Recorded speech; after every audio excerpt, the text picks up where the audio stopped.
First off, I just want to say, going to the movie theaters, what a treat has it been to see so many people wearing pink, so many people looking fabulous, walking in, seeing Barbie. I mean, it's been incredible. I don't know how it was in your theaters, but also the trash cans have been very full because everybody's there. But let's not talk about trash cans. Let's talk about Barbie. Ed, what is the hit us up? What's this movie about? Who's in it? Who directed it? Everybody. Yes, this is a movie about Barbie in Barbie Land, who, in the middle of her perfect life,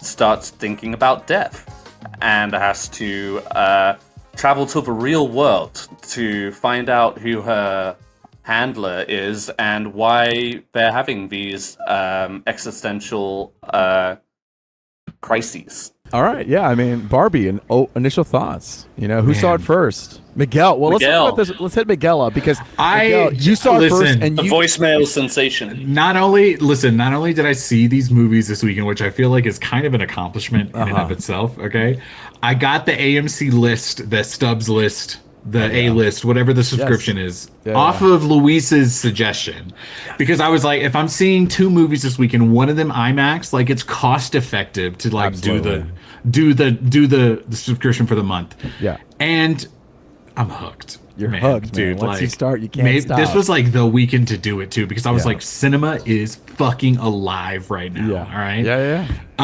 But no. So I went and saw Barbie. I saw Barbie on the Thursday show, which I never see a Thursday movie. That was like, that's wild. Who the fuck is Miguel right now?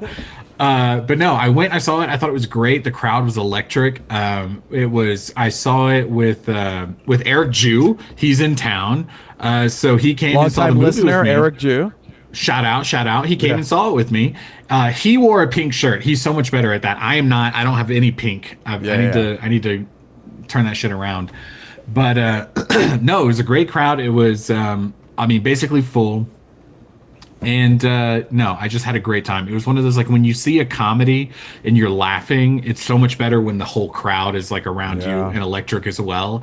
And that was the whole vibe. We were having a great time. So 10 out of 10. Yes, absolutely. Everyone heard. I was very excited about it. So it's the went around the world. You know what I mean? 172 people heard it. Let's go. 72 people walked into your house to listen to that one voicemail. That'd be a lot of people. Okay, I take it. Are you making fun of me right now? No, I swear to God, someone gave me that perspective, and I was like, damn, that's true. Yes. If somebody came in and said, yo, let me look 72 of us right now, I'm like, this is a lot of people. Or if we had texted it that many times, you know what I mean? Do you even know 172 people on text you could text right now? That's kind of a lot. Luis could. He's got a big crowd. Yeah, it's so hot right now. Luis, he's so fucking hot. Ed, so we heard Miguel obviously praising it. Ed, what were your thoughts on Barbie? Well, I fucking hated it, obviously.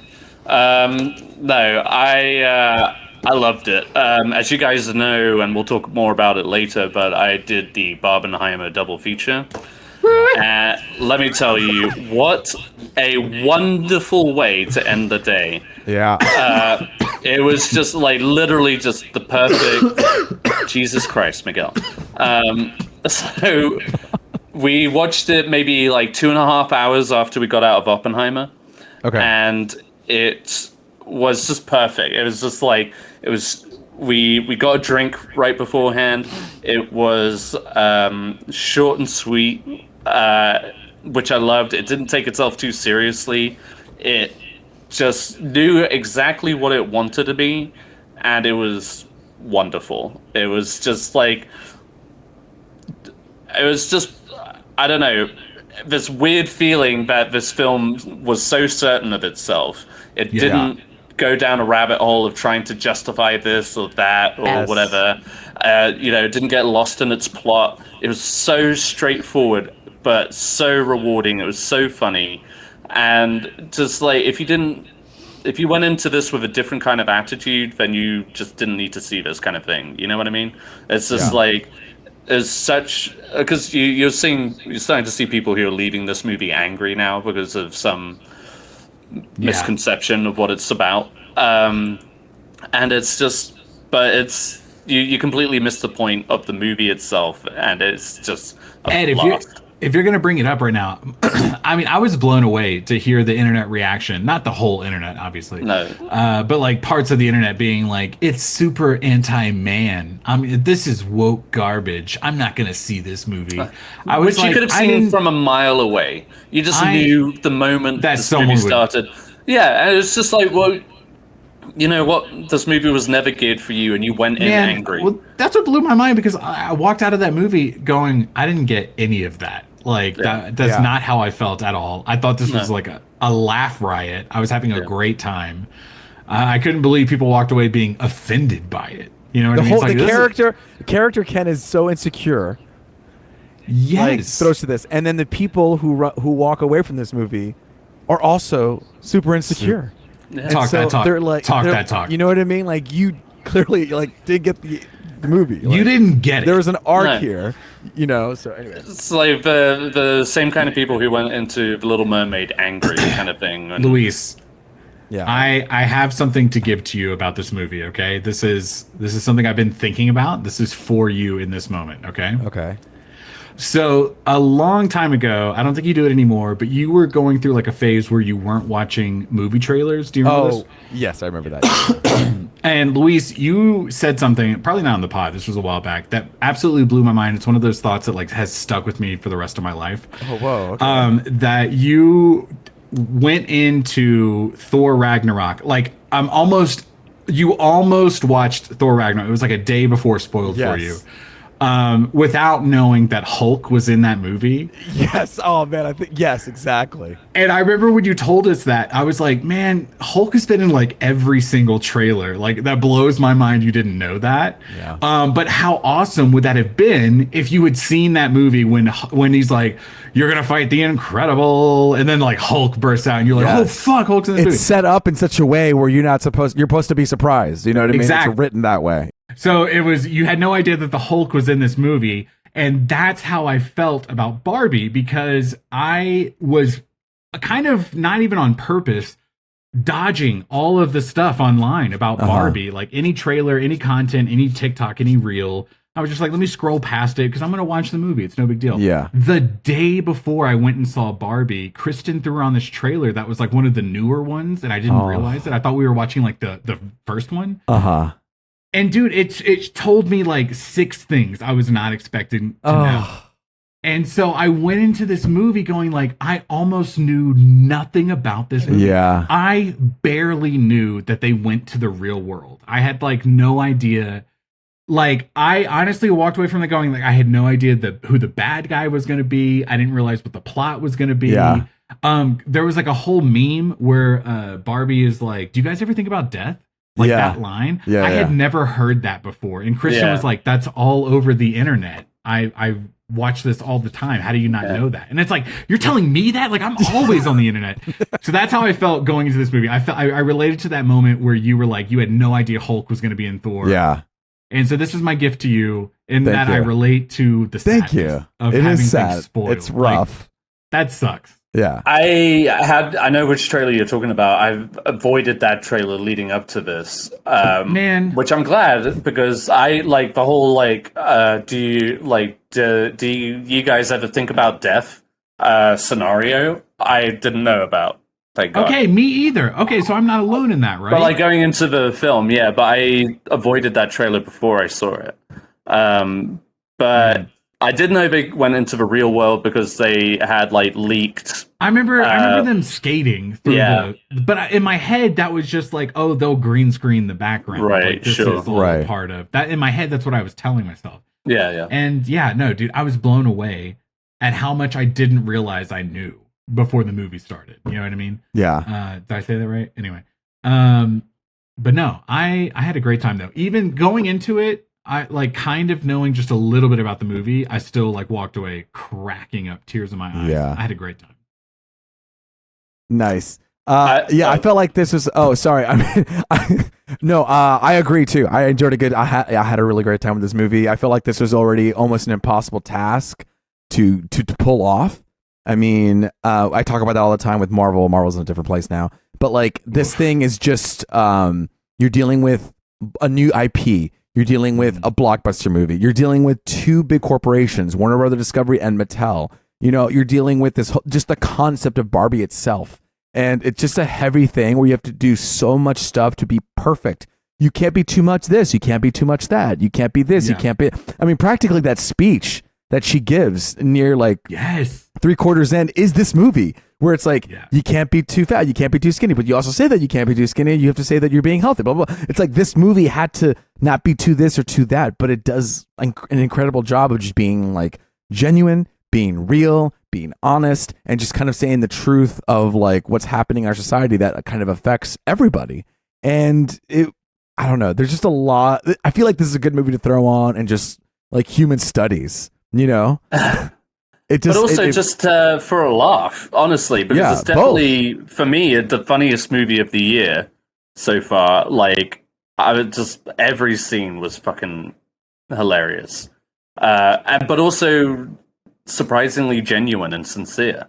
That's the key. Like, it caught me off guard how many times I was just like, go ahead, Miguel. I texted you guys in the movie, and I was like, is Margot Robbie going to win the Oscar for fucking Barbie? You know what I mean? Like, Ed. Oh, God damn, he gave him one moment of joy. No. I'm readying your expectations. No, I'm cracking up because I was like, why is it so... I'm making a point, Ed. Yeah. Why this was so emotional. Why am I crying in this Barbie movie right now? And you were like, no, it's not going to be. Okay, Ed. No, I'm just kidding. I've just been like, whatever, the whole politics of Oscars and what have you. But let her get one. No, she's really good in this. This is like, just like getting away from the fucking DC. And obviously, she's done other movies like intertwined with the DC movies, but like this felt like, departure. Like, she's leaving that behind. She's not Harley Quinn anymore. She's Barbie. And she's already, like, you say, Margot Robbie is playing Barbie. You think, okay, perfect casting. That's just, like, easy as hell. But at the same time, she just plays it so well. It's to another level. Absolutely. But without being too showy, like, delivering exactly what you would expect, especially with this kind of character and the way that they're presenting these characters. And then having that emotional vulnerability throughout and comedic chops too, because like a lot of what they have in this movie is just like everybody is on point. Everybody comedic time. It's great. And I think everybody is allowed to kind of be really funny and silly. But again, to Margot's like credit in her performance, she's playing essentially like the straight-faced character who just has to play it straight, and everyone's kind of bouncing off of her, which is an incredibly difficult position to be in. She's especially Dorothy. as the titular. Yes. In the Wizard of Oz. And a titular character. And then that moment, and also balancing tremendous amount of depth and emotion when you see her crying on that bus stop, you know what I mean? And she's looking at all these people. It just like, it was also, that was incredible. And then also reminded me of Babylon when they had that like moment where like, okay, cry, now cry here. And she really has these like real moments, but it's just, look, and I love her in Babylon too. She was like one of the best things about that movie. She has such presence. And but that I mean, we'll get more into the details, but that moment you're talking about the bus stop killed me. It was great. It was so beautiful. Let's get into the details. Let's start swimming. Okay. Okay. You got some deets? Hey, cry now. Cry. Now just one tear. Now wait. Now go. Well, where to? I mean, I know everybody's talking about Ryan Gosling, but can we talk about Ryan Gosling too? The movie is called Barbie. No, I'm kidding. I know. Not Ken. There is no just Ken. It is Barbie and Ken. That's right. Man, everybody is having so much fun in this movie, and it just radiates off the screen. And especially with fucking Ryan Gosling, arguably the best Ryan. But yeah, Ed, name more than one other Ryan right now. Ryan Reynolds. Yeah, that's the other one. Ryan Seacrest. Okay, thank you. That's it. He said name. I said name more than one other. Meaning, and he did it. I knew you were going to say Ryan Reynolds. I wanted one more. Ryan that was an Seacrest? easy one, sure, yeah. Yeah, the Ryan Seacrest was the easy one, Ed? I guess All right. not as many as like the Chris's, I guess, but anyway. Big fans of American Idol. You know, 5-time Academy Award nominee Ryan Seacrest. But no, I actually I enjoyed all the Kens, and the fucking Ken battle at the end. So good. I was just the goofiest fucking smile on my face, as I'm sure everybody else was. We're talking about theater experiences real quick.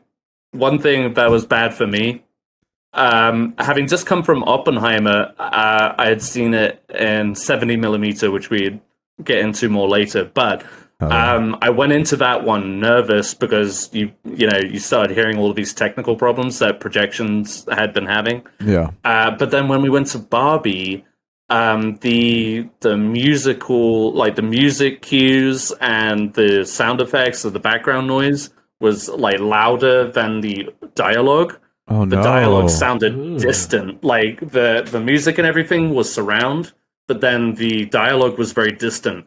And that was a huge distraction for me at first. Who and said something? I wanted to be that guy, but I also didn't want to miss a second of this movie. Yeah. And after I just like relaxed, I just calmed myself down and just adjusted. It wasn't great, but like clearly people weren't up in arms about it, so I just like resisted. But damn, the whole movie was like that. The whole movie was like that. The whole movie? I'm sorry, man. Yeah, but well, the worst part was at the beginning with Helen Mirren's narration. Oof, they were just that's when I just like noticed it. I was like, that sounds really faint compared to everything else going on. Like you could still hear it, but it was like if the music started getting too loud, I was like, oh fuck, I'm not going to be able to hear like key dialogue in this. But it was okay. Like I adjusted and I sat through it and I was fine. But that was like one thing that kind of just set me off in the wrong direction. But like I said, it was so fun of a movie and I still got everything. It was fine.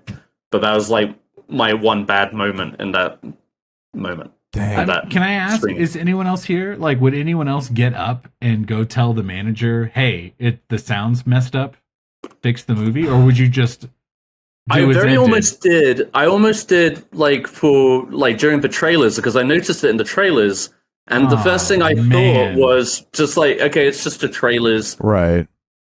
And sometimes like when the big movie starts, it adjusts. Yeah. Right. Yeah. No, and that wasn't the case. But then, like I said, I really just didn't want to miss it. I didn't want to miss a single bit of this movie. So it was a tough call. And like I said, it wasn't so bad that like I couldn't understand a single thing that was being said. And I feel like if that was the case, I wouldn't have been the only one. But everybody was having a good time, and myself included. What about you, Luis? Would you tell a manager? That's tough. I think a movie like this, I would try to tough it out. I would, but I also wouldn't want to miss a second. You know, I feel like if I step away, I would be like, I gotta. Maybe I know who we would send. Miguel. Because I'm already out there pissing myself. Let's go. What I might, honestly, what I would do is I might move up the theater. Like if I knew nobody else was coming and it wasn't as packed, I would just change seats. It was packed. It was packed. That was an option. But I mean, sorry. That's a tough call. It's tough. Went down a Robin Hall. But yeah, like I said, I just did not want to miss a second because then you gotta ask about it. You're like, did I miss the best scene right at the get go? And there were so many back to back to back. I feel like everything. Exactly. This thing was jam packed with moments. Jam packed and so quick. Yeah. Like that was it was so much like giddy, silly fun the whole way through it.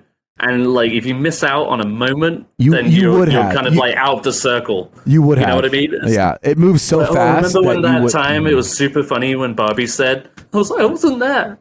Because I was complaining about the audio. The sound was bad. I have a bad ear. It was probably only me. No, I could tell the difference, okay? I was telling Sarah, it's like I just came from a Christopher Nolan where my ears were literally fucked. I could tell the difference. between good audio and bad audio. But yeah. Anyway, sorry, I digress. Let's talk about the movie. 10 out of 10. I mean, just to reiterate what you guys said, I felt like it did not like overstay its welcome. Like every minute was fun and enjoyable, and then it was over. You know what I mean? Yeah. I was having a great time. I was surprised at how little they spent in the real world. Same. I thought it was about to be like most of the movie. I'm glad it didn't. I'm glad it did. I'm glad it didn't. Yeah. I came to the movie for Barbie rapid pace. Yeah, exactly. And that's what I mean is like this movie never took itself so seriously that it felt it had to go down all these rabbit holes of plot and dude, 1000% of like the reason we can do this is Barbie with real world, like, and that would have been funny, sure, but you don't want to overplay it. It's just like, okay, then you're just running on a gag, right? But they kept the story going as long as it needed to go, and I really appreciated that, and still getting that emotional through line throughout, just like that little gut punch of like sweet sincerity that you just didn't expect. As like a easy breezy summer comedy movie filled with so much like sincerity and love at the same time, and like a crystal clear vision, and execution, like the execution, like the sets and everything, the Oscar how winning Barbie world plays out, just like the sparkles whenever people make contact or whatever. When they fall down, the smoke, it's just so fun. I like that they didn't, like you said, bog down in the explanation of things. I mean, this is like based on a kid's toy, and we're doing kind of like kids like logic, and it's just like, you get the idea. We're just trying to get to this point, and if you weigh it down too much with like, well, the reason why we can transport portal is because this is this and this is this, and it's like no. Just travel through boat, through land, and you'll get to LA. And it's just like, it just happens and it works and it's fine. Like they're the embodiments of Barbie dolls everywhere. And that's all you need to know. That's Go ahead, Miguel. You're pondering. Sorry, God damn it. I was thinking when you were saying that just now, it just reminded me of like Pirates of the Caribbean like 20 years ago. You know what I mean? Like that was a movie based on a property that just shouldn't have worked. You know what I mean? Yeah, but it absolutely. ended up being like the summer movie because it was like, this is what it is. And that's what I was thinking when you were talking about it a second ago. It was, Barbie, it is what it is. It's off a property that it's like, what the average person is not going to just come up with like a story for this. You know what I mean? In any lesser hands, it would not. It would not have worked, and it's like here it did, and that's why it's such just like little nugget of gold. I was thinking we had the Super Mario movie earlier this year, and that movie wasn't anywhere near as clever as this movie. And that's true. It hurts me a little bit because I did have a really good time watching that. I know you had a good time with it, but I hear what you're saying. I hear what you're saying. It was kind of more surface level, very whereas just like, this one, is it. Yeah, exactly. And to its credit, that movie knew what it was too. But they also, had the opportunity to go wackier with it, kind of like with what they did with Barbie here. They just didn't. It was more of that one was more of a studio-based movie. This one was more of an artistic. Sure. Yeah, I can see that approach. I feel like Greta Gerwig and Noah Baumbach. But both also strong enough properties that they could like take a couple of risks. You know what I mean? Yeah, absolutely. I mean, Super Mario Brothers is like the highest grossing movie of this year so far. Animated movie like ever. Exactly. So I'm gonna it's fight about it. Yeah, clearly. I was just drawing those comparisons though, because that is also something where the real world character gets pulled into this other dimension, or whatever you want to call it. Yeah, exactly. And has to adjust to that kind of lifestyle where similar things. You got two iconic characters being thrown into not Kansas anymore. Well, one's being thrown into, but the other one seeks to be. Well, remember, they were like, what do you want? Do you want to forget, or do you want to go get the Birkenstock and go in? It's like, I want to forget that one. No, you're supposed to do this one. What about favorite moments of the movie? Like, what were something that stuck out? I know for me, the whole like them trying to take down the Kens and then like you just got to act dumb and all these things, and so like the Godfather scene. It was like, ooh, I've never seen The Godfather. Can you restart it and then explain to me over the movie? You know? Or like the Matchbox. The pop culture references in this movie were off the hook. It's because you knew what they made that Zack Snyder reference. Oh my god!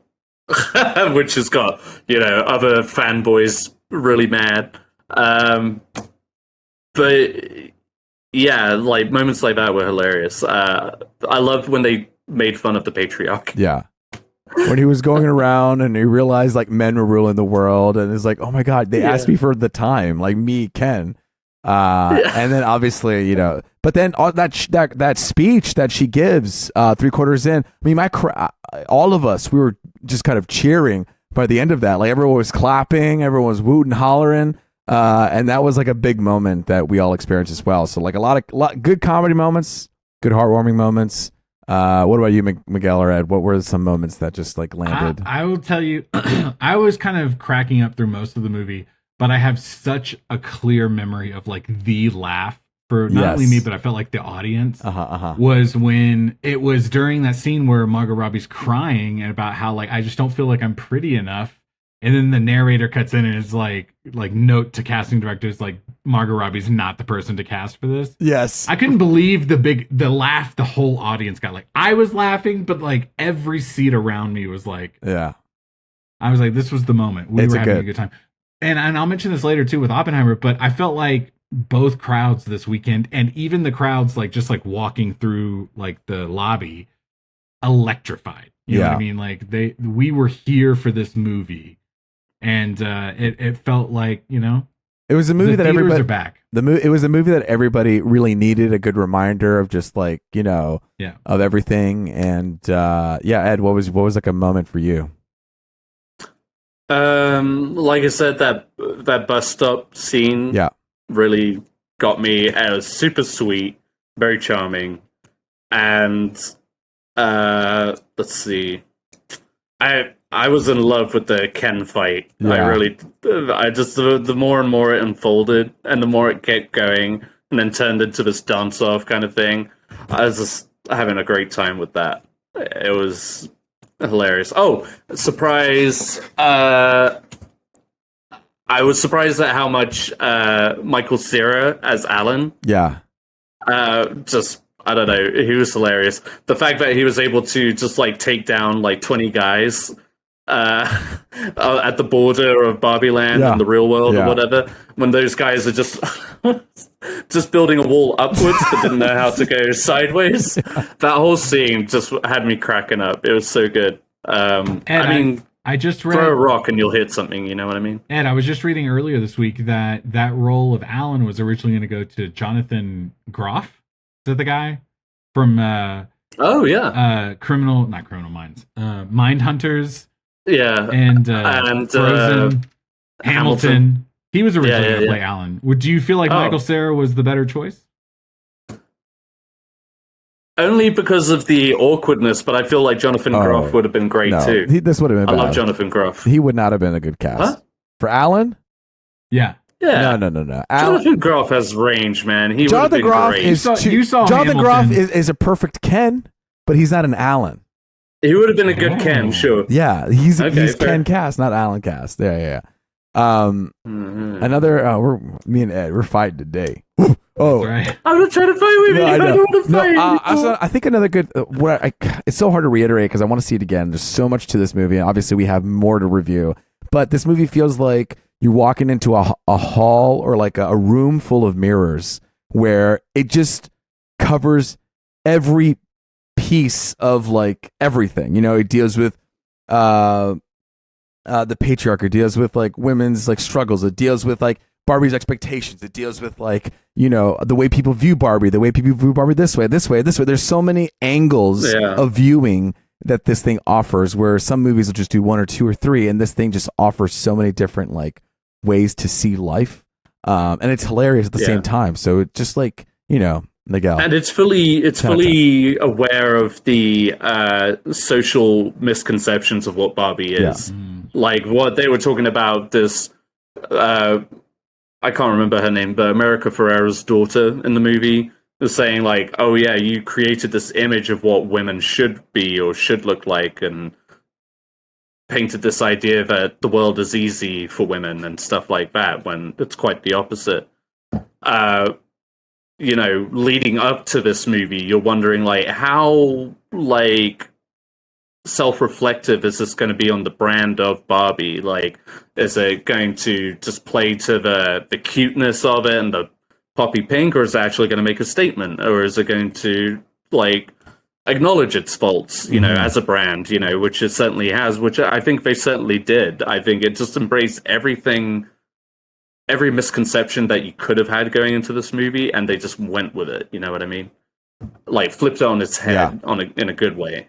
Crazy. Addressed it without being preachy. It's just more of just like, yeah, you're right. This brand did kind of give a misconception of how women live and how they should live, etc. Anyway, ranting, but I'm just agreeing with you because I don't want to fight. Ed, I'm curious. So now that you've seen the movie, you have a young child. Would you take your daughter to see this movie? No, because I think most of the jokes would have just gone over her head. Straight over the head. But I think she will enjoy it in a couple of years. Okay. Absolutely. Just visually alone. Visually alone, I mean, I think she would have fun with it, but I just don't think she would walk away really taking much away from it. You know what I mean? Fair. I feel like a lot of the jokes, the pop culture references, the main like threat of this movie is that Barbie starts thinking of death. Yeah, that's true. Like that's the as much as a 5-year-old, that's a big question. Ed, the other day, my boy came home from the park talking about death. And I said, "Where'd you hear that from?" And he goes, "Oh, this girl at the park was telling me about it." So I don't know, maybe Lily... Girls. It's, you know what I mean? It could be. I mean, yeah. I mean, is this movie just for adults, or is it also for younger people? 12-year-olds, 10-year-olds, I would say like there's 8-year-olds and up, I would say. That's fair. That would be my ballpark. What was this movie rated? As far as just like comprehending, it's a PG-13. Oh, well, there you go. Okay. I think it's just like getting what's like what the whole gist of it is. You know what I mean? And again, the jokes are so cutting. I feel like they would just go over. But that's not a bad thing if it goes over their head. I think it's not a bad thing. I think they can still get like some of the message and some of the joy. Yeah, I feel like most of this movie rides on that, right? I love that I asked the question, but you guys immediately just like, you know what? Actually, I just don't. All right. Well, I just don't agree with you fundamentally about anything.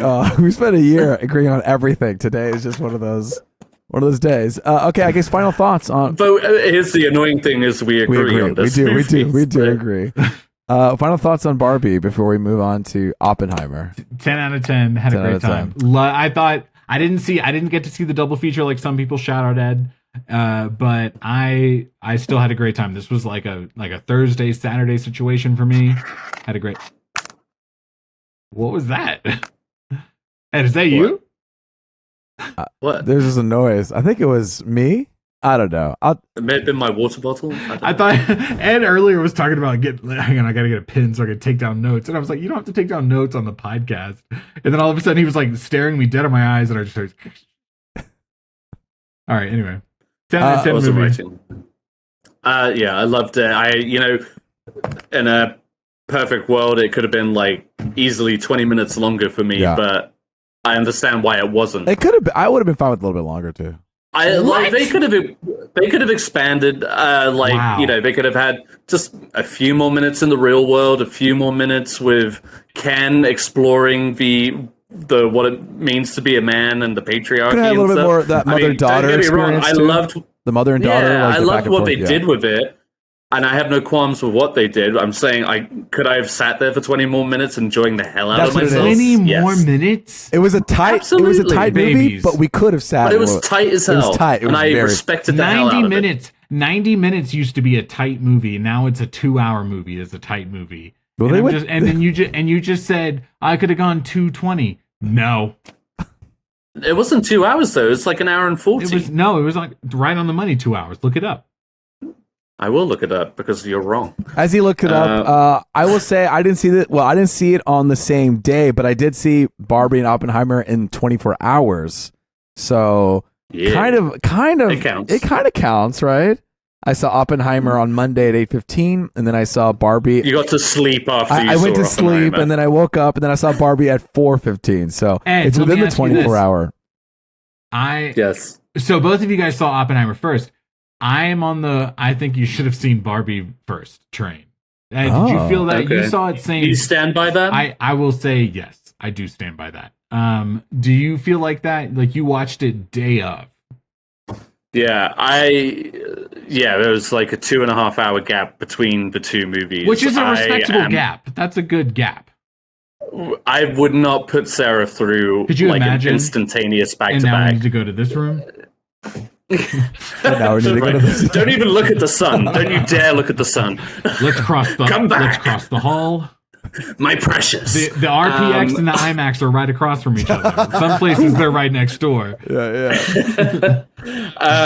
No, I touched on it earlier. I think for me personally, having we watched Oppenheimer at noon, which felt like the perfect crowd for that movie. Oh, man.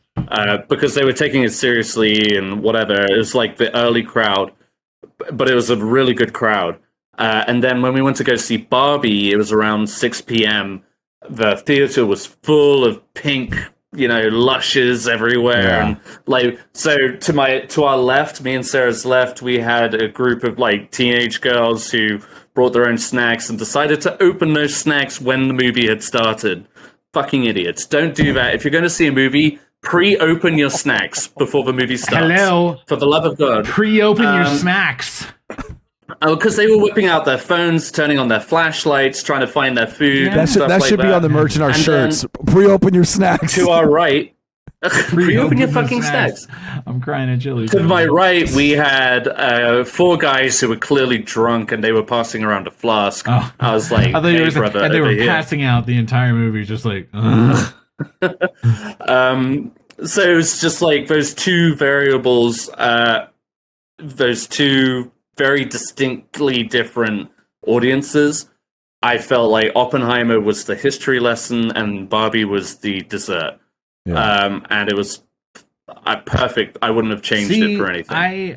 Apart from the audio, obviously. Right. I can agree with you, Ed. I feel like maybe if I saw it on the exact same day, like within the same 12 hours, maybe I would have felt that way. And I hear what you were saying. It's an hour and 54 minutes. Damn, he got you. That's less than 2 hours. Also, I just said 7 2 minutes hours. of You round that credits. bitch up. No, but 7 minutes of credits. Minus 7 minutes of credits is about an hour 45, 42, 45. Yeah. All right, I'm just saying, like, when I look at my phone and it says 1:54 and I say 2 hours, I'm sorry. That's just me. That's just my brain just going like, 2 hours-ish. Okay. The rest of this podcast is going to be me and Luis ganging up on the credits. Sorry. Okay. I didn't mean. How long do you think Oppenheimer was, you stupid bitch? I thought it was 3 hours and 75 minutes. Don't include that hour in the 75 that 1 hour of black and white credits, you motherfucker. No, I want to say this. I saw Barbie Thursday evening. I saw Oppenheimer Saturday evening. I hear what you're saying, Ed, about how the audiences were. I thought both of my audiences were great. I thought 2 evening crowds were the way to go. Also, Barbie, I feel the Barbie vibe. Like, you know what I mean? It was a lot of like, we're having fun. I went to Oppenheimer and the entire crowd, very respectfully, was all geriatric. It was like, and when I say it's a fun crowd, it's old people being like, I was there. And, I'm Robert. I was there. Robert. He was my friend. I joined the union because of that man. I'm the destroyer of worlds. He really was like that. And you know what? Honestly, that's kind of the vibe you want to be in sometimes. You know what I mean? Yeah. Like, I didn't need a girl next to me in all pink being like, I love history. You know what I mean? Like, No, I want someone that lived history. Okay, this is where I'm at. But I do have a confession. You fell asleep. No. I did pee twice. Okay. But I texted you guys, and I was very proud of this fact. So I booked like the middle seat, like almost dead center, and I felt like I was really relating to you guys because you guys were like, this one. You know what I mean? Yeah. And everyone knows I'm a left front, like a front left crowd. You know what I mean? I love to cock this way. Okay, yeah. I did go pee in the middle of the movie, and I had to cross like 17 people to get to the bathroom. You know what I mean? And I left my water. I put my water bottle down in the seat. I crossed over 17 people. I went and I did get a beer, and I got another beer. And when I came back, I was like, you know what? That's a lot of people that I have to cross back over. You stayed on one side? So I sat dead ass front row, the front row of the IMAX. You just left your water left. And I honestly, was like, respectfully, like to those people that were watching the movie, I think like good for me, right? Like for not doing that again. If like, you would have done that again, I would have been a little bit. And upset. I peed twice during the movie. Yeah, that was good. Like, that's what I'm saying. So I made it like an executive decision to be like, I don't want to be that guy. Yeah, you know? That's good. I want to enjoy the movie. They want to enjoy the movie. Let me kind of like, and on my way down to go pee the first time, I scoped that front row. I said, where are they? Because sold out theater. I know. You know what I mean? And so I found that front row. The guy was resting his foot on the chair. The guy behind him was resting his foot. I said, that one. I'm going to sit right there when I get back. Okay. Well, you good. Let's shift over to. We're talking about formats. We're going to talk about formats in a second before we get in the review. Before we do that, hold on. Oh yeah. Let's see it. Explosion. Oh. And put your explosion on there too. Ow! Was there silence? I hope you filled it, Miguel. Now we switch to my Oppenheimer shirt. It says smile and it has an explosion on there, like a bomb. Okay, so formats. Miguel, you saw it IMAX. IMAX. Laser, digital. like IMAX, whatever. It wasn't like IMAX. It wasn't true. It was a Limax. I live in.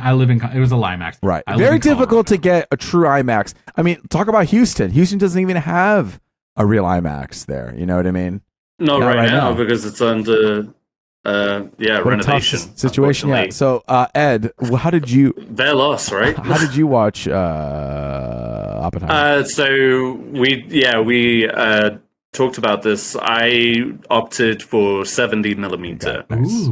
There was only one in town that was doing the 70 millimeter. So we went out to an AMC to go see that. Heartbreak feels good in a place like that. Yeah. I told you I'd been, reading about all of these projection failures at the 70 millimeter showing. So I was really a little anxious about that, and I didn't mention it because I didn't want to jinx it. Yeah. And it didn't happen, thank God. There was a slight blur in the center of the frame. Okay. Where you could see the flickering of the projector, so it made kind of this ripple effect. Okay. But once the movie really got going, you didn't notice it at all. The moments where you noticed it the most was in the black and white scenes, where the black or the white really just felt really saturated a little bit. But overall, it was a good experience, and the picture was beautiful. No, Ed, Nolan was doing this thing where every now and then the scenes would flash white. Yeah, that was the bomb. I don't know if you. Yeah, I don't know if you know. It was about a bomb. And I was just leaning over to Sarah, this fucking projection, right? What about you, Luis? You saw it the way it was. I saw it seen, in the right? IMAX that Christopher Nolan saw it. At Universal Studios, they have a real IMAX at Universal Studios, AMC Cinema. The day that this tickets went on sale, I couldn't even get a ticket till Monday for a good seat. So I wasn't in the center, but I knew I had to watch it before the podcast, and I knew I couldn't wait till after. So I was a little bit on the right, but it was, it was incredible. It was incredible. It was, okay. Ed's only telling you living on the right is fine because that's where his good ear is. I say I want to watch the movie on the left. Ed goes, no. No. It gets distinctly quieter. I don't know why. I snagged a really good seat. It completely was. I know people were saying, why did he make an IMAX movie when it's just a lot of people talking and, we're used to action pieces? And you know what? I don't give a fuck. I was so happy that I got to see it on that big screen and the colors, the clarity. I mean, when it went back to normal, like 70 millimeter, like the normal framing of it, it just looked not as great. Like you could see it was grainier, it was not as clear. And so every time you bounced back to the IMAX, it's an unreal experience. It was seen through film. So all the reds and the browns really popped a little bit. It was, as an editor, I could see things a little bit, I just see the screen a lot. So, you get this like very warm feeling just by watching it through a movie. Yeah. So just out of curiosity, you're saying that it did jump between ratios? So it did jump between ratios. The reason why is because IMAX cameras are way too loud to be up close for dialogue scenes.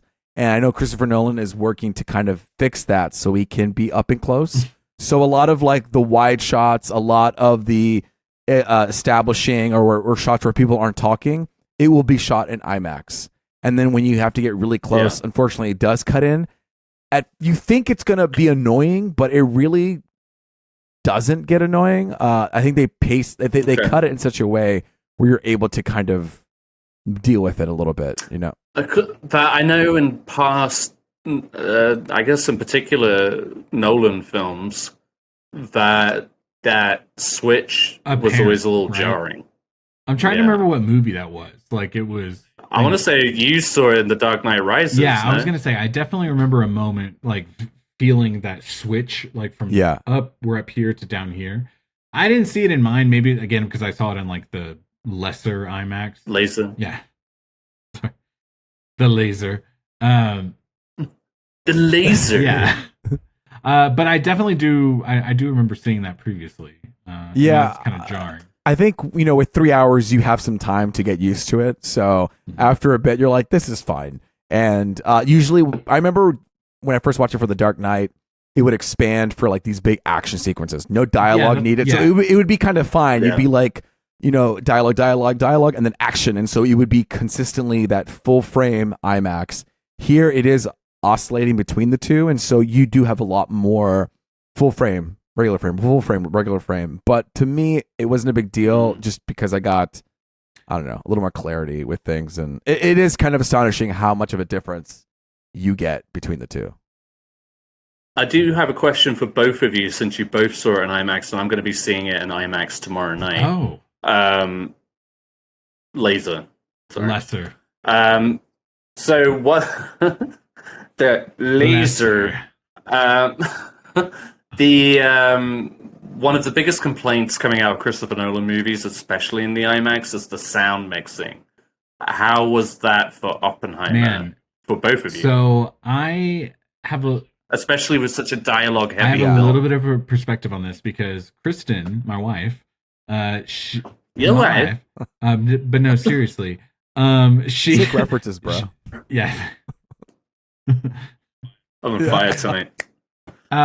So my wife has a little bit of hearing loss in one ear. She just recently had an eardrum burst, and it was like a oopsies, ouch, that hurts kind of situation. But then at the same time, we were trying to see Oppenheimer this weekend.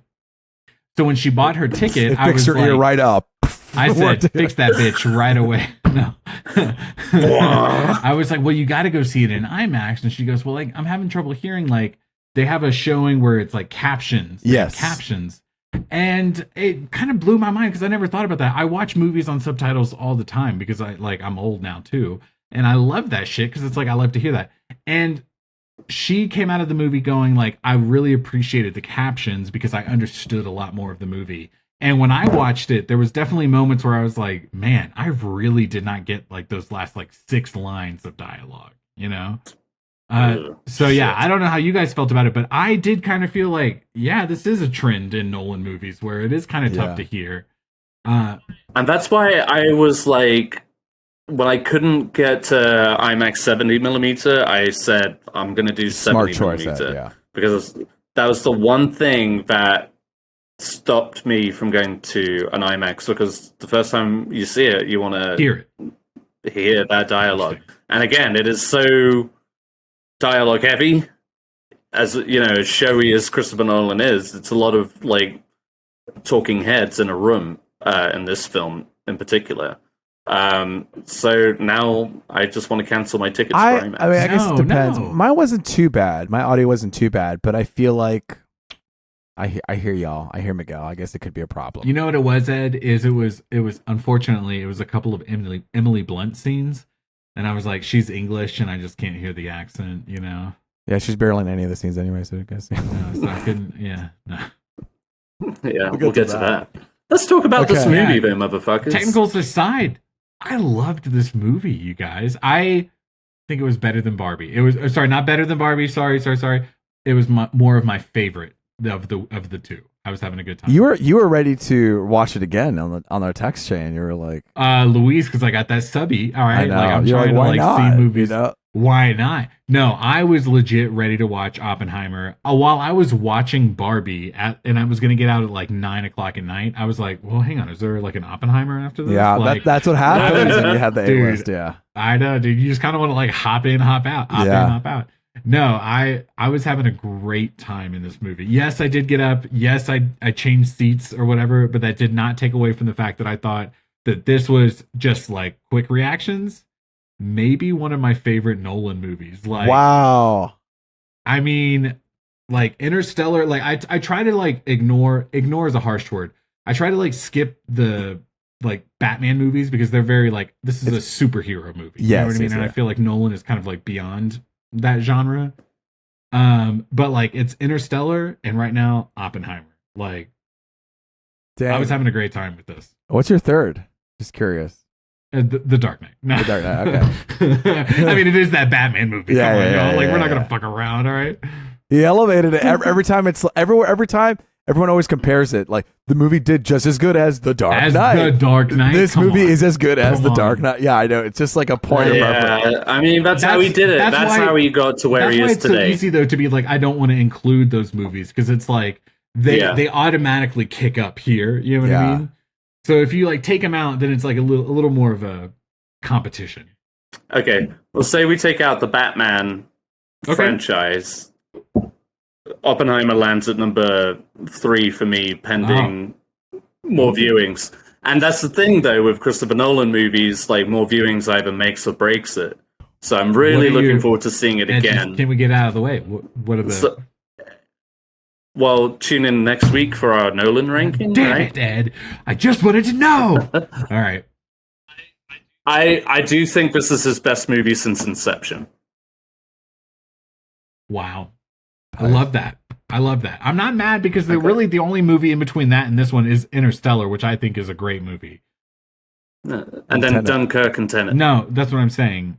Oh, that was on your list. Right. And Dark Knight Rises. Oh. Do you really want to get into it? Because I will.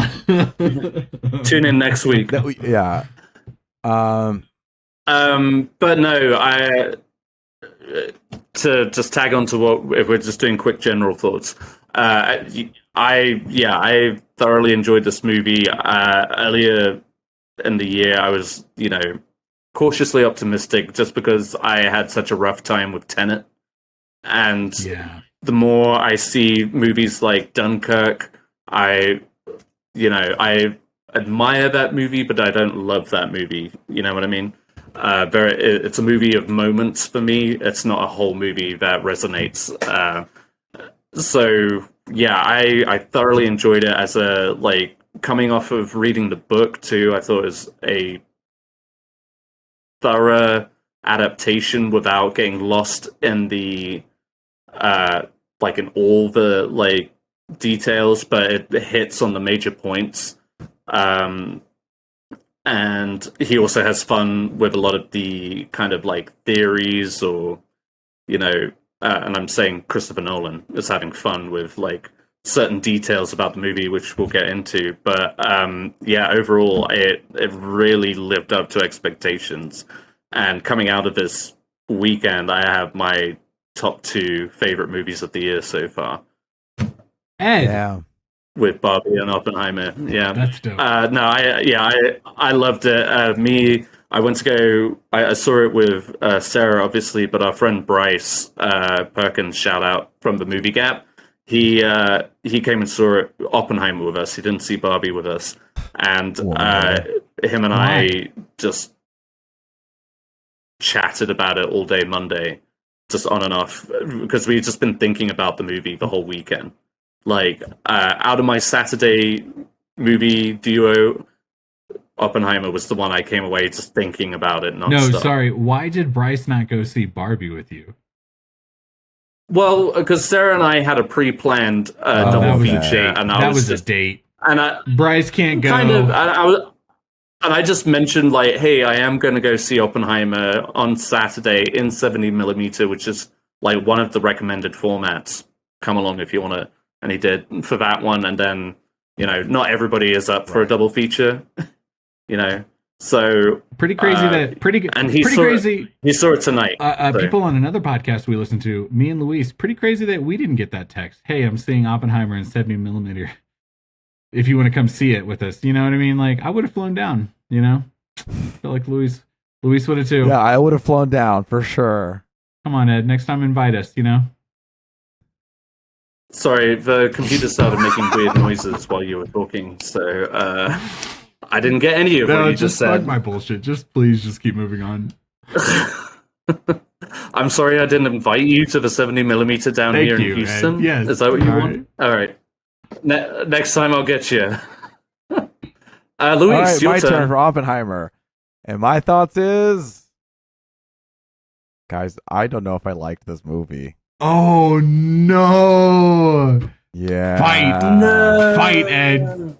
Oh no! Sarah loved this movie. Oh my God! Sarah texted us. I thought she was just like, I'm speaking for the both of you. No, I didn't want to say Sarah, it in front of everybody on the text chain because then I don't know what happened. I don't know if it was what I was feeling that day, but I even was like, I had an identity crisis, and I was like, I just did not like this movie. I didn't care. I felt like there really was no emotion for me to cling on to. I didn't care about this grudge that Robert Downey Jr. had with Oppenheimer. I felt like I was being talked at. I felt like the editing was all over the place.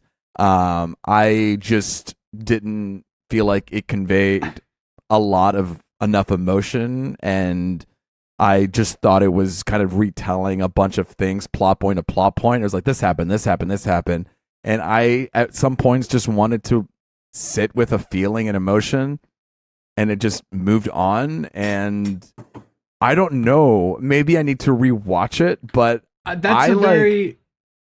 just didn't like it. I mean, I know he bounced around. He does this for like, that's his like thing. Like, that's his thing. That's his thing. You know, I mean, Dunkirk, Tenet, Memento, all these things, you know, but Prestige.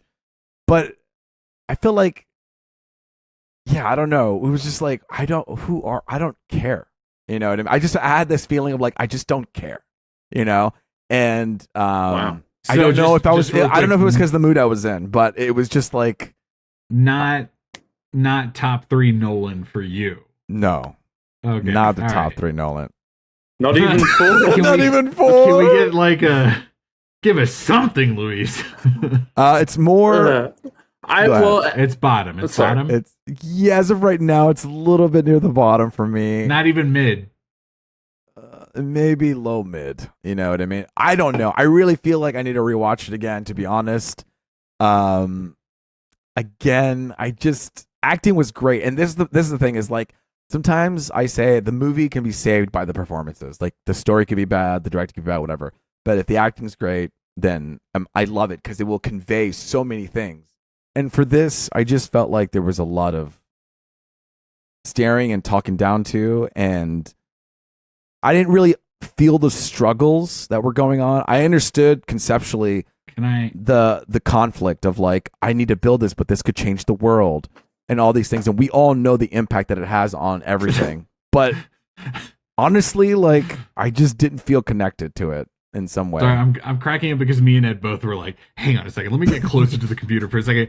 What do you mean? No, Can I one?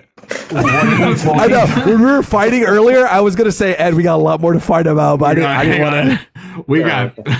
But here's the thing. Here's the thing, Luis. I'm gonna say this right off the bat. Is like I'm not at all mad. Okay. Because like I leveled my expectations going into this movie because I was keeping in mind Tenet and Dunkirk, which I was just saying, like, I never connected with Dunkirk. And when that movie came out, people were saying it was a masterpiece and stuff. And I struggled to connect with that. And, you know, I felt like, am I missing something? Like, yes, it's visually, it clever, works and stuff like that. But I feel like it's kind of clever, but also like Christopher Nolan just cannot help himself with this like chronological storytelling or out of but so I was wary of that because there was, you know, it was a guarantee he was going to apply the same kind of techniques to this film.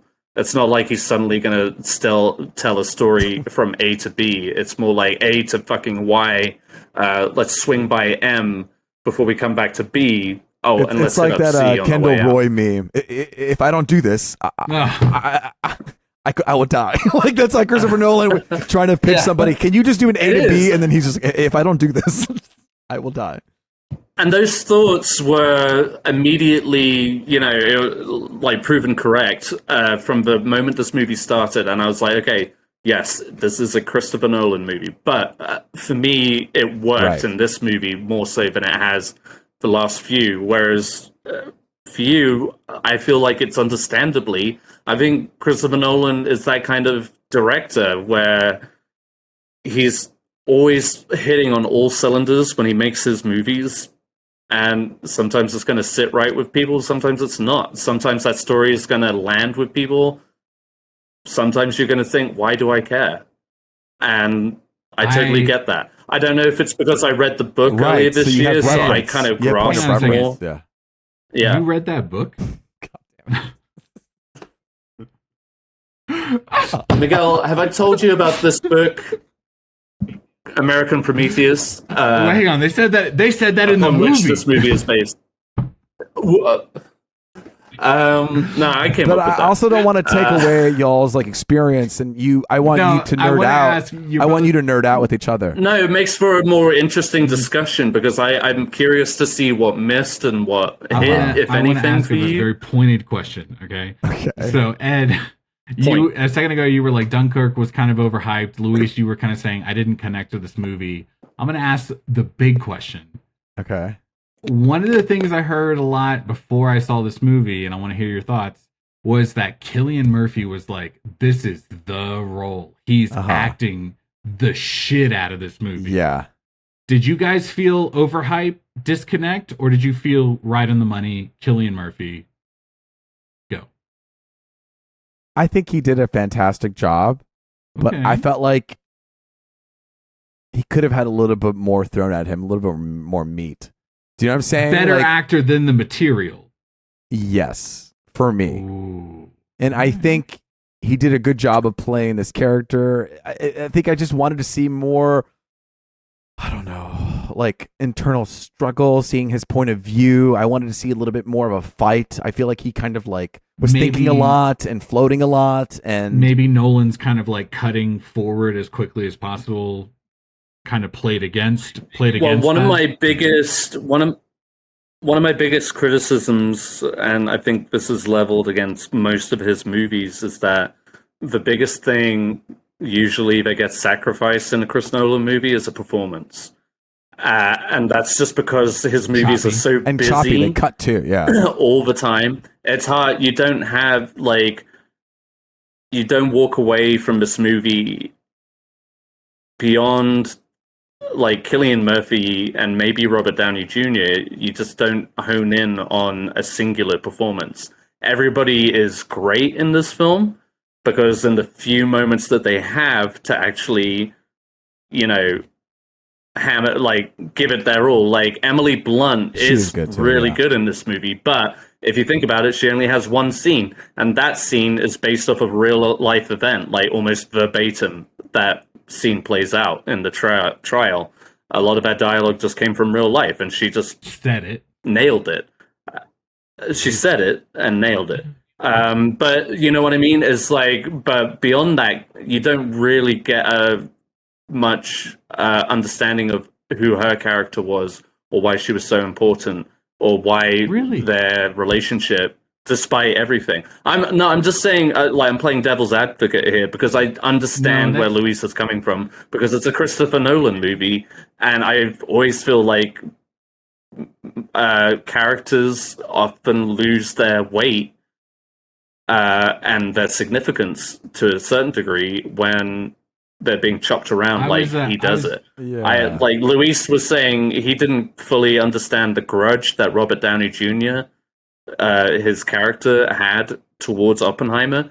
And I feel like that moment is absolutely kind of like lost in the busyness of what's going on. Like they say he makes a joke about him at his expense, and you barely catch the joke or who why fucking it was cares. funny. Like, I don't know. I honestly just didn't care. I didn't care about this grudge.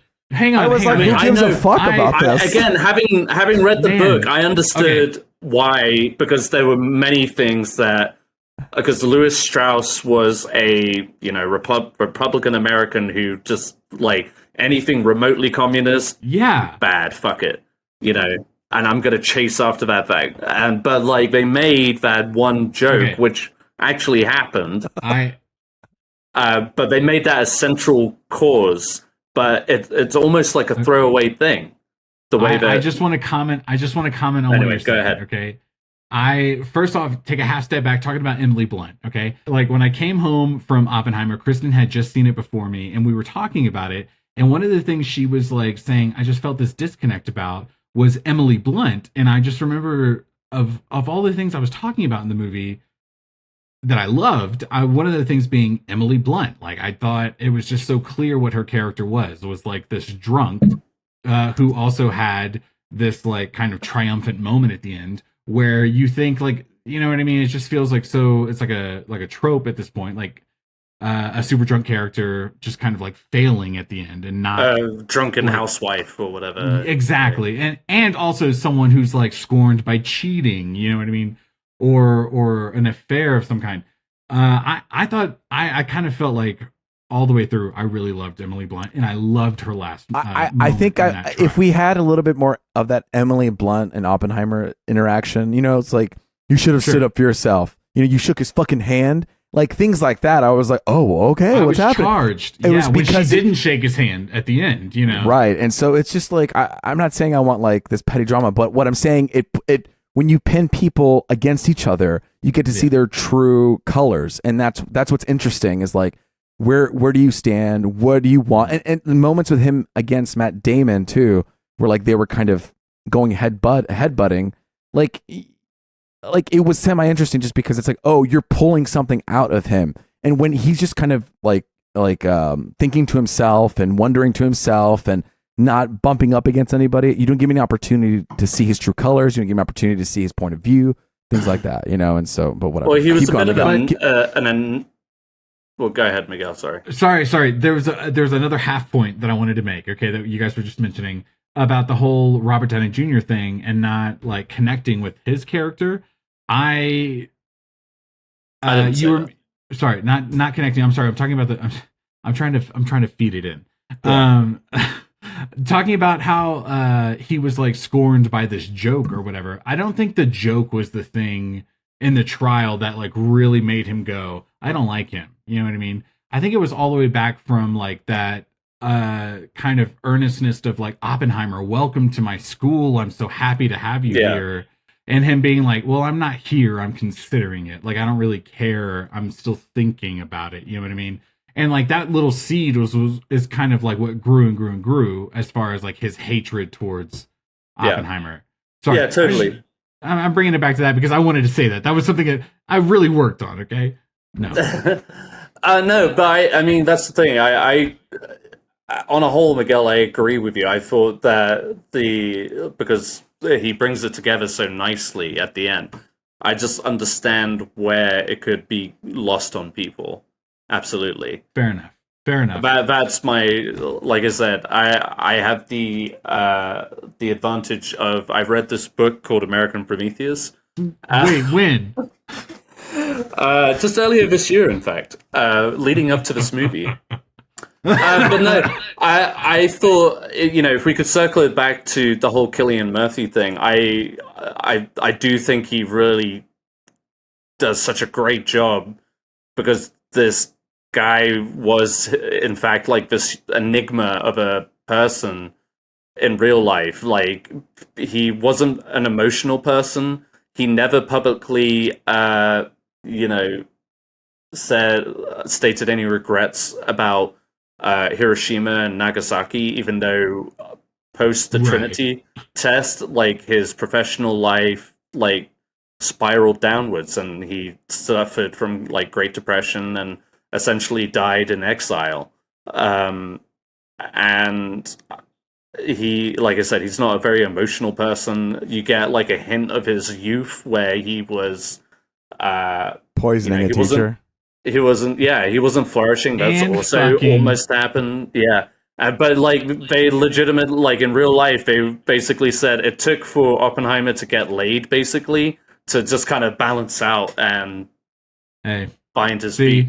Don't we? That's why I related so hard to this. I wanted to, so I obviously, like, genius, I have my issues with this, but, like, one moment I did like was after the bomb went out and everybody was kind of cheering him on, and he's kind of giving this speech, and it's intercutting between people laughing and then people crying, like, you know what I mean? Like that one scream in the middle of that. Oh man. And then he, like, walks over that dead body, like the ashed body. Like, I think it's that moment of realization of what he's open to the world, and it's that is interesting to me, and I like seeing that struggle of, like, I just wanted to ground it a bit more and stay with it a bit more, I think if it had been, again, in the hands of a different director, it would have been much more theatrical of a performance. You know what I mean?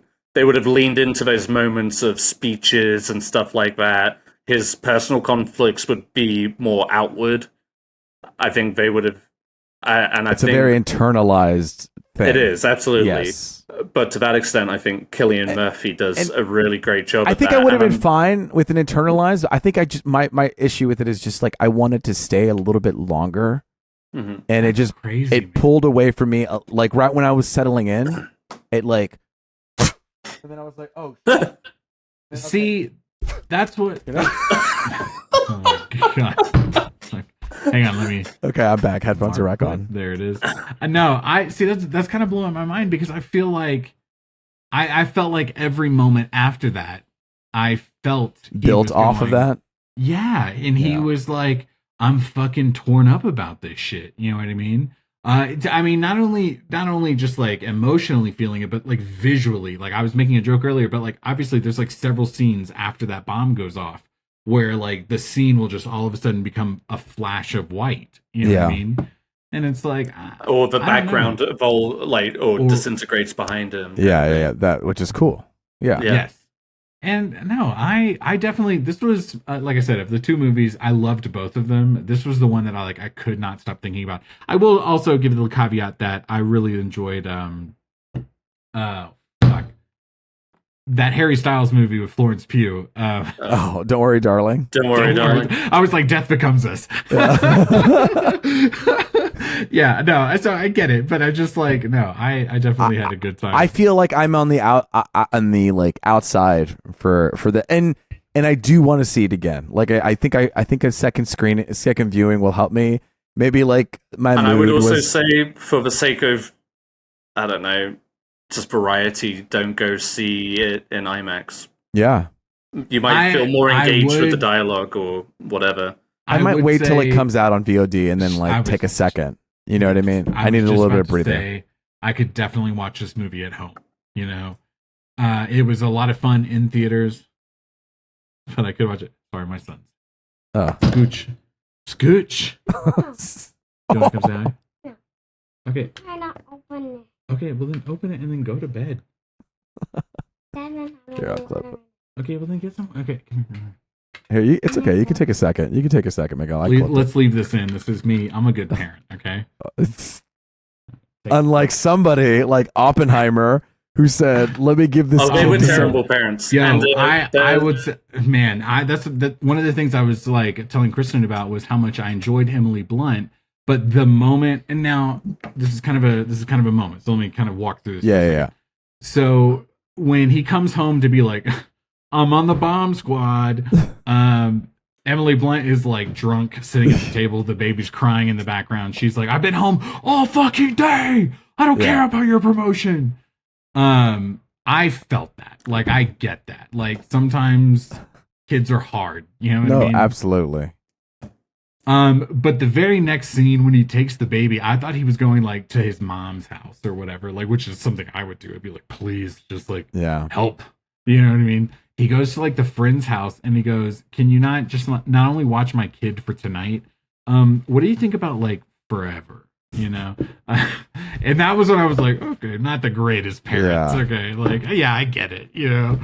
But that was like the one moment where I was like, I don't love these two people, but well, again, that's one thing that also when he dropped the bomb on Nagasaki, I didn't love him then. I didn't love him. Hold on. To him, he didn't decide to do it. He made it, but he didn't want to drop it. Remember that? He gave that power up. Yeah. Which is also an interesting point. It's an interesting point too to make. Yeah. Yeah. Well, it's one of those little just like details that, again, I was glad that Chris Nolan touched upon, but again, like he touches on so many things that he could have expanded further, but then obviously this would have been like a 4 or 5 hour long movie. But yeah, like the Oppenheimers were not good parents. They did get rid of their son for 6 months.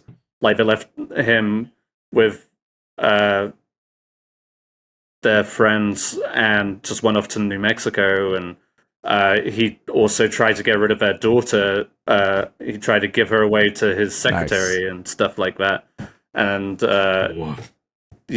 like, and then their daughter committed suicide 10 years after. I don't remember that from the movie. Where did you hear that? So there's this book. You may not have heard about it. It's called American Prometheus. Okay. I gotta get that book. We can cut that one. That one's staying. Sorry, all right. So, what other? I also want to continue hearing. Like, what other moments did you like, and like your favorite moments? Just in general, just about the cast. Yes, please. What a cast, dude! Yeah. Like, you can go, oh yeah, Oppenheimer, Emily Blunt, Mrs. Oppenheimer. You know what I mean? Robert Downey Jr., like the whole like top cast. But then like every single just side player Josh Hartnett also was, oh my God, you guys, that was the great. big one. Dude, first off, when Josh Hartnett showed up on the scene, I go, okay. But he kept showing up. I dig it. I know Josh Peck is also in this movie. Like Josh Hartnett, like we're just who's your favorite Josh? Go. We're just getting celebs. We're doing a Joshy moment. But then Josh Hartnett was in this bitch so much. And I was like, okay, dude, like he has not been on the scene. Maybe like a couple things here or there, doing a TV show, doing a movie. He has, he's taking a little break, But like, where has he been?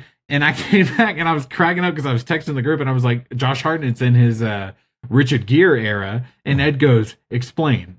What do you mean? And I was like, he's old and he looks like Richard Gere now. Like, what do you want me to say? All right. I still don't get that. He doesn't look like Josh Hartnett from fucking 25 years ago. He still looks pretty good. I'm not saying he looks bad. Stop. Richard Gere is fuckable today. Okay, like I'm saying he's just matured into like this fine wine ass Josh Hartnett. All right, dude. Don't like get off my dick about it. All right. I'm just saying. I was blown away when he came on screen. I said, Joshy. Yeah. And then he was there for like the rest of the movie, and I was like, "Good for you." I texted Ed because I was like, "There's a lot of side players that are just like, oh man, I'm so happy to work with Christopher Nolan. Like Chris is totally gonna ask me to be in this." He's a Wes Anderson kind of director. You know what I mean? Like he collects casts. People will work with him just to work with him, kind of thing. And I mean, like, okay, Robert Downey Jr., Iron Man for like the last 15 years. Now he's doing like a real like legit movie separate from the Marvel universe. Yeah. One of his best performances. I think he's going to get nominated for an Oscar. Oh, absolutely. Like, So who good. doesn't want to work with Christopher Nolan at this point? You know what I'm saying? I know Emily Blunt lowered her. Switching studios. Yes, dude. And that's not even the first time that's happened where someone's like, I'll take less money just so I can work on this project, just so I can work with you. Yeah. So, I mean, shout out Nolan. No, great time, great cast. 10 out of 10. I'm done. Okay, so in a minute we'll talk about like the big moment, but another moment that I appreciated was Gene Tatlock's suicide slash possible assassination. Gene Tatlock was the Florence Pugh character. Oh, right. Thank you for saying that. Sorry. I just liked, it was just one of those like blink and you miss it, and then like where you think that somebody kills her as well, like that one shot, because the one hand. Yes, the hand. I was like, wait a second, did that happen? And then they just there are moments like throughout, and it's as ambiguous in real life. Like nobody really knows. I liked that. I mean, they accepted that it was a suicide, but like at that point, everybody was being like bugged by the FBI, and I don't know. He was working on the Manhattan Project at that point, but just little flourishes like that. I loved the visualization of, I guess the atoms and particles in, I guess Oppenheimer's head. Right. I love that blend. The neutrons firing and then creating a chain reaction with the other neutrons. Yeah, absolutely. And Ludwig Göransson's score with that, I thought was really good. Did you, Luis? You're a score lover.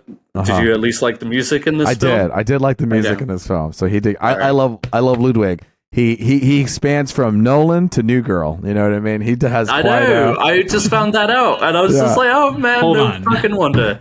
And Black Panther and The Mandalorian in between. Yeah. Oh, and This Is America. I'm blown away right now, and I apologize for being so insensitive, but I thought someone named Ludwig died like 75 years ago. He came back, baby. Okay. He came back for New Girl and Oppenheimer. I think he did Community as well, or something like. God bless it, dude. And then he's doing so shitty. Yeah. He did Seinfeld also. Yeah. Little known fact. No, he didn't do Seinfeld. It was. I like the score. All right. Well, let's talk about the show-stopping moment. The bam. Luis, did you get anything out of this? Unimpressed. Stop. You're joking. You're being funny. Okay, hold on. Let me take a second. Luis! I understand it was not about the bomb. It was about people reacting. I think I came into it with a different reaction, but I was a little bit underwhelmed when it happened. Okay. By the bomb, Luis? Yeah. I realized I should have pivoted my expectations, and it was about people's reacting and how we enter to a new world and how we're in this silence for a bit. Yes. So let me rewatch it, and I'll come back and report.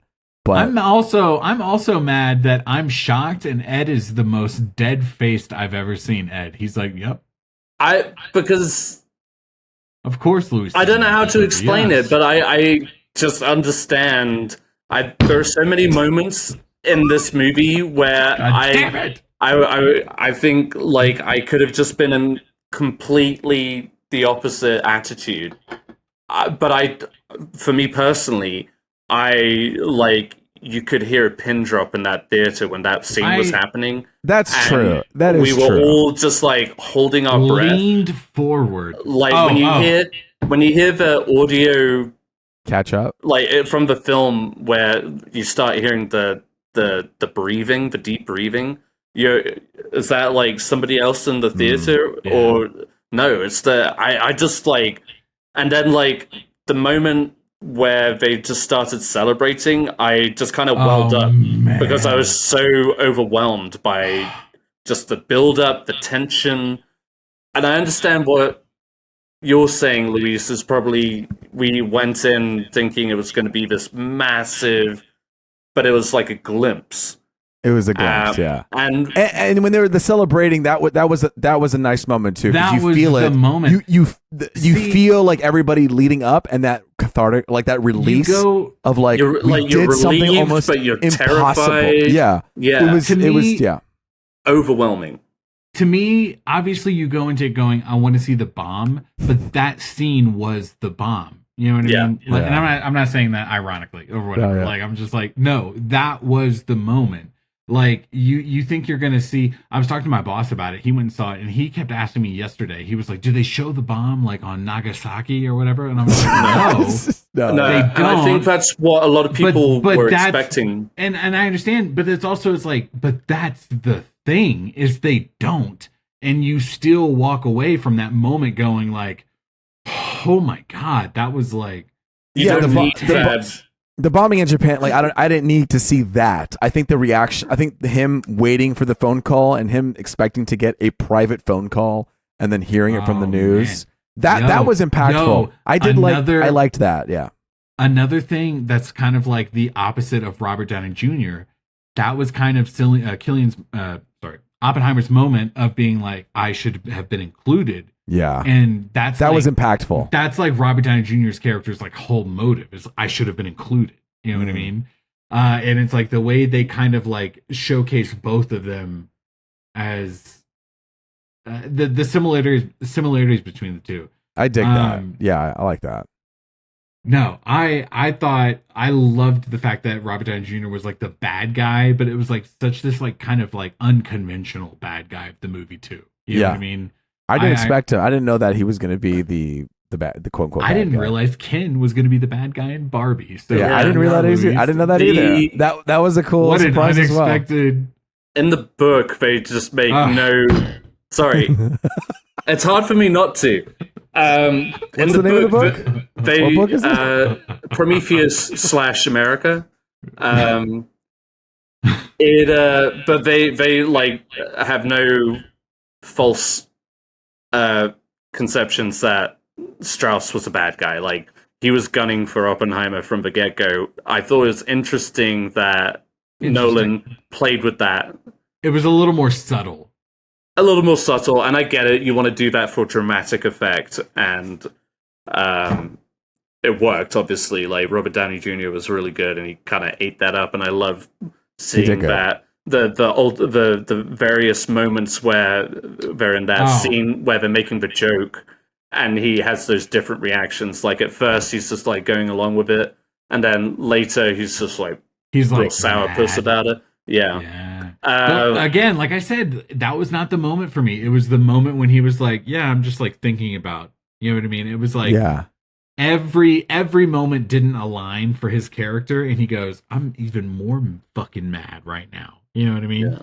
I loved that shit. My favorite scene, I think, of the entire movie was when he doesn't get confirmed to the cabinet position, and the intern or whatever, like Alden Ehrenreich. Yeah, Han Solo. Oh, Han Solo, that's where he's from. Yeah, dude. When he was like, I don't know, maybe they weren't even talking about you. Maybe they were talking about something more important. And then they show the scene right after that. Dude, I was like, I was exploding on my own. What a fucking moment. It was like, good. It was so perfectly played all the way up to that moment, executed, and then afterwards, like as the audience, like seeing it. That was when I was like, I love this movie, dude. They nailed every moment for me. Top 3. Question. What was up with his hat being flying off his head all the time? Oh my god. Okay. We joked about this months ago. I just thought that is Christopher Nolan's attempt at levity. That's right. I do remember that. Honestly, it's just all I could see is a fish line pulling his hat and then it falls. Christopher Nolan doing it himself too. Yeah. What? Yeah. No. Actually, Oppenheimer, I think you shouldn't. You shouldn't blow up the bomb. A chain reaction.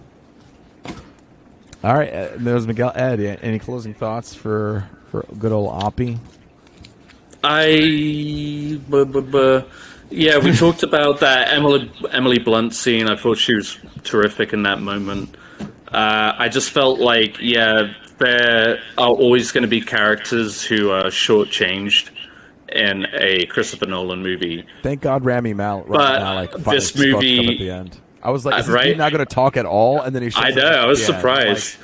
You had Casey Affleck, Gary Oldman. But the thing is this, I was so taken with this film that those things didn't bother me, whereas like in Dunkirk and Tenet, I was more distracted by just like, what the fuck is going on? I really have no idea. Why are people talking at me kind of thing. I'm talking about other movies, Miguel. I like this movie. I know, you but heard me rank it so high. Luis also said, I feel like I'm talking at me. And I'm like, oh, damn, he had like a valid ass criticism in that, you know what I mean? I just feel like these are general criticisms to most Christopher I'm not Nolan mad. movies. I'm just sad. No, I'm just reiterating. I just think like it really comes down to the story, and because if I remember correctly, Luis, whenever the first trailer came out for this, you weren't like overly excited for it. Mm-hmm. So I just, that's just the nature of Christopher Nolan, Before we leave the discussion, can I ask? I don't want a whole ranking. I don't want a top 10, 12, whatever. I want bottom. I do. I want a no, I know, but we'll get to it. That's more content later. Number one least favorite movie. Your bottom Nolan film. Following, Luis. The Dark Knight Rises is pretty low. I'm gonna add to it Dark Knight Rises. I think listen, Dunkirk is the one right before Dark Knight Rises for me. All right, but it's still Dark Knight Rises bottom. and then what comes before that? Before Dunkirk, I'm just kidding. I'm just kidding. I don't want to hear your ranking. Well, if I could go further, it would be Tenet, and then all the others, and then Batman Begins. No. All right. Okay. All right. So this is where I'm going to take a little seat. I'm going to sit back, and you guys are going to just quickly. Oh, buddy. Made the promise. I said it up top of the episode. I said it. I made a promise to the audience. You have to at least talk about it for 10 minutes. Less than. Let's go. I need to hear your thoughts on Mission Impossible: Dead Reckoning, because remember this Barbenheimer's Reckoning episode. Oh well, allow me to. Me and Ed saw this movie. Miguel did not see this movie. Oh, I thought you saw this movie. Luis, I've been lying to you for weeks. Okay. Well, why would I make an announcement? Have you met Miguel Sanchez? I even made the joke in our text chain. I put it in the doc. I mean, Ed, you're guys. Sole reviewer. Sole reviewer, spoiler free, because I do insist that you guys get around to seeing this movie. Spoil it. I don't care. Eventually. I'm not going to, so fuck you. Best one or worst one? Second best one. We're shocked. Okay. Wait, out of all the Mission Impossibles? Yeah. Yeah, second best one. Okay. Talk about it. Where'd you go, Henry Cavill? No, so yes, Mission Impossible: Dead Reckoning Part 1. I caught it on a Tuesday night. Worst time to catch a movie like that. I should have watched it on a Friday with an audience, because it would have been way more fun. But with that being said, this is a lot of fun. I think it is so unfortunate that it came out just a week before Oppenheimer and Barbie, because now it's not going to get the just recognition that it deserves. Shut up, Miguel. Because this is like a quality action film. It's packed with like really good action. It's kind of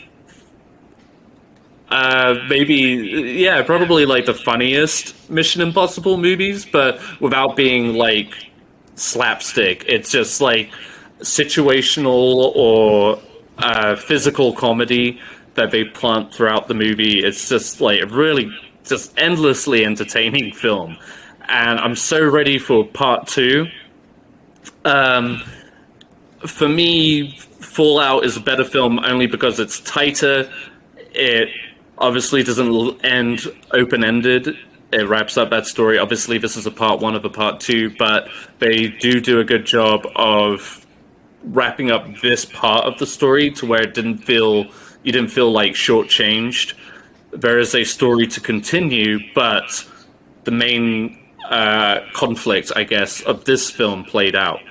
I do have an issue with Haley Atwell's character.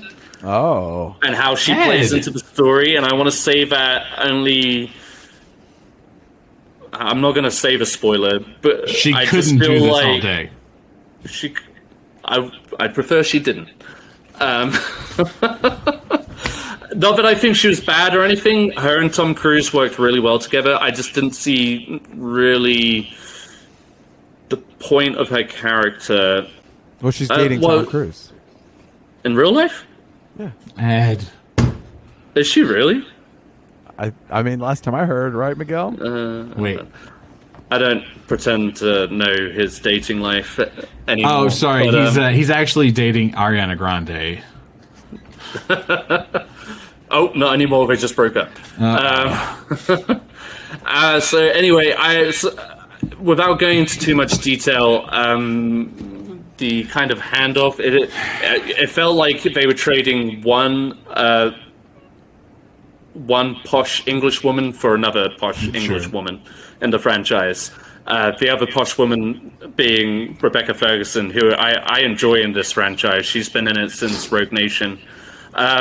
But anyway, they have all the like check-off points of the Mission Impossible franchise. You have the mask reveal. You have the nuclear bomb device that has to be turned off to the last second kind of thing. Tom Cruise running nonstop. Oh, I have to give a shout out to Pom Klementieff. Yes. She is so good in this film. She's just an assassin to the main face of the bad guy. The bad guy, by the way, is technically an AI that they refer to as the entity. I fucking call that shit. And if you can get on board with that, well, they were pretty open about it too in marketing. Oh, okay. I mean, how did you not? But if you can get on board with and that, also Hulk shows up at the very end. Yeah. There are some like silly moments where they're just like they want like the AI, the entity wants you to think that, or does it already think that you think that? So you have to do this thing, kind of thing. Like you're sitting there thinking like, oh, they're actually just talking about this. But it works. Anyway, so Pom Klementieff, or whatever the fuck, she's like the the henchman to the main bad guy. But she is having such a good time with this movie. It's kind of sexy. But you could just tell she's like relishing this role. And her and Tom Cruise have a fight at one point. She's like the big chase scene in Rome. There's like literally at least three parties chasing Tom Cruise and Haley Atwell at one time or another. It's so fun. It's just like just endlessly enjoyable. And yeah, I just wish more people would embrace it because Christopher McQuarrie and Tom Cruise are just working so well together, and it's just like a lot of fun. I'm gonna put it on the list. I'm curious to know your thoughts on the motorcycle jump, because every time when I saw the trailer, I did feel like, well, I saw the trailer and then it was just like, oh, it really looked like they just painted the ramp with rock. So it's just there is a big build up to that moment, and you recognize instantly where it's going as far as leading up to that moment. You're just like, okay, that's where they're going to do the jump, and you do kind of question the marketing, objective of that. It's just like, did they really just want to overplay it so much to where it wasn't a surprise anymore? Because that's what it felt like. Yeah. Like that whole action sequence is great. What it leads into is great. But when it happened, it did feel kind of underwhelming. Just a little bit, just because I had seen it so many times. You know, even the first time you watch it, when they're like, oh, and then he rides the bike off the cliff and he parachutes off the thing, you kind of go, listen, I wouldn't do it, but it seems like something I would have seen him do about 10 million times. You know what I mean? Right, it didn't feel impactful. Sure. I saw the movie, so Yeah, I saw. Yeah, but it plays into like the final fight scene really well, and like I said, I think if I had been with like a full house audience, like on opening night or opening weekend, because I've seen like clips, you could have saved the movie. Yeah, well, it just would have helped it along. I mean, I was still enjoying the hell out of it, but like you want to have that audience reaction makes it all the more. Right. Exciting, and the payoff at the end of that jump is really good. So his parachute opens in the nick of time. Yes. In the nick of time. But no, yeah, there are so many great stunts in this. Yeah, it just slightly pales to Fallout. Okay. For me, no, I would recommend anybody go see it because it is a solid action film. It was definitely something I was going to watch, and it was something that we were going to review. But obviously, like Comic-Con came, I had to do Comic-Con. I missed all these movies, and but it's on the list. It's a lot. Hey, wait, real quick before we go, Luis.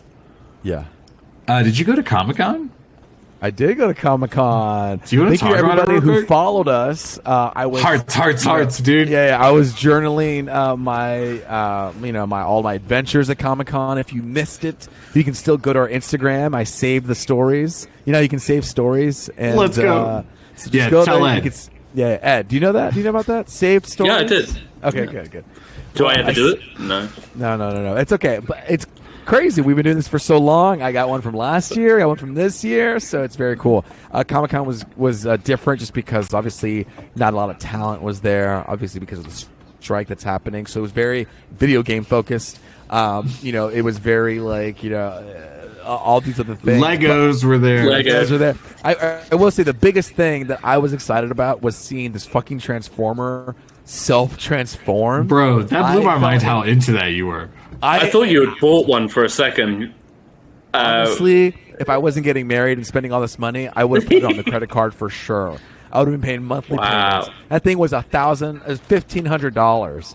But they were like, we're only going to make this batch, and once it's gone, it's gone. And I was like, fuck, I really want this self-transform. Until they make a cheaper version. But why?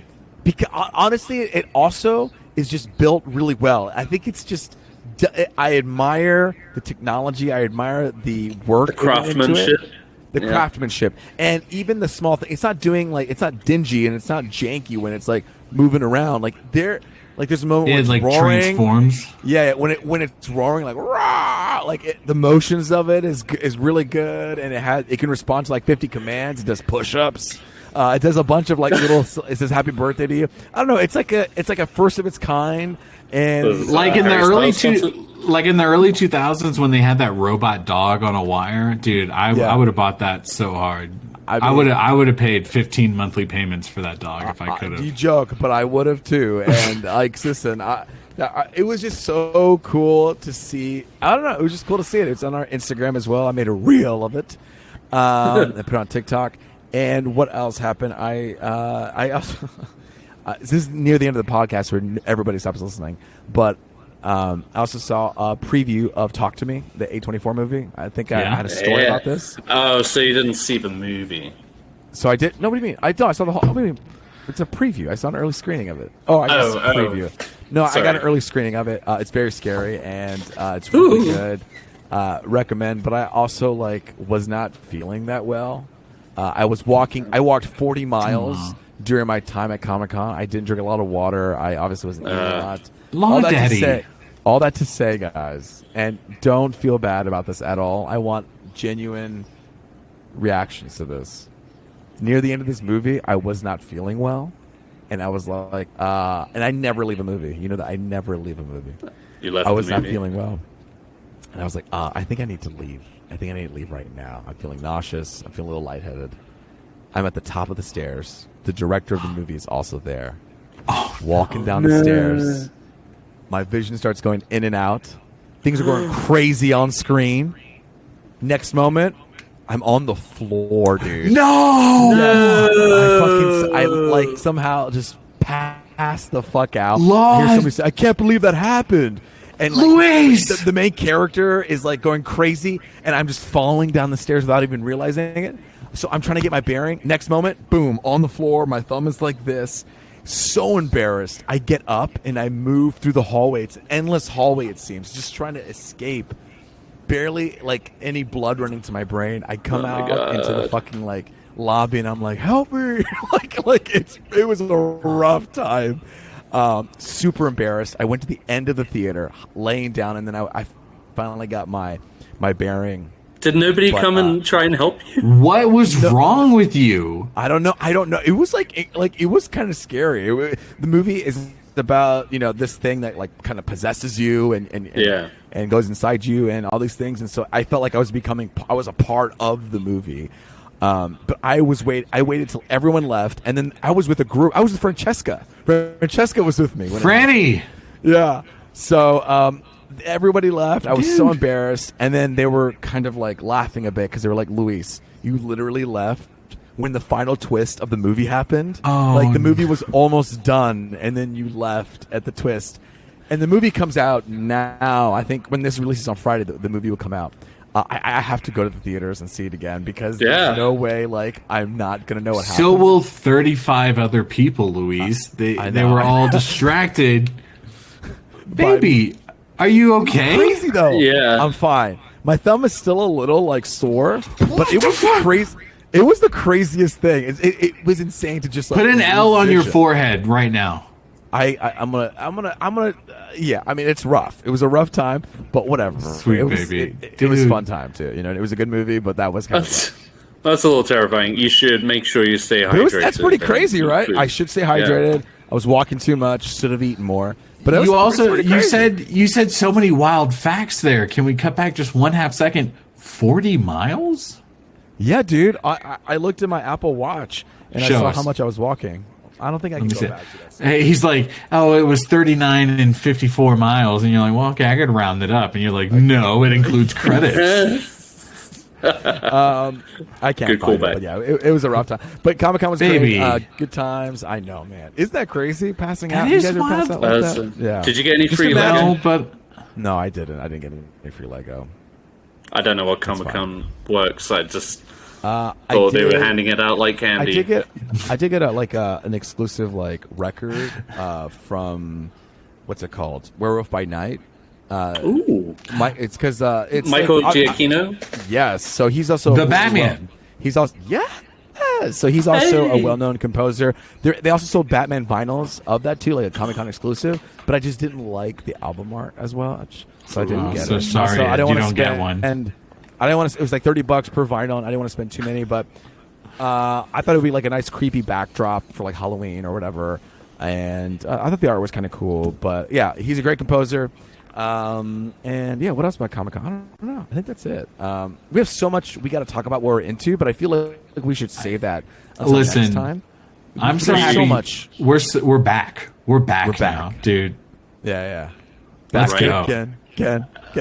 All three of us. And we celebrate. We have so many more followers now. We hit 100, and now we're booming. Like we're booming. We got so dude, many. Shout out, Luis. Pick one of the 111 followers we have. Shout out right to now. Alex right now, who listens to our podcast and just plays it in the background as she's doing her work. Shout out to you for listening, Alex. Yeah, that's right.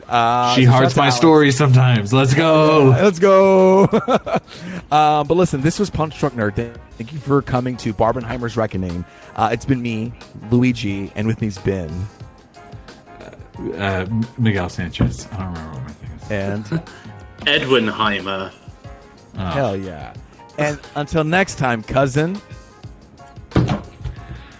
I'm not doing that. Are... What? Until next time, because death becomes me.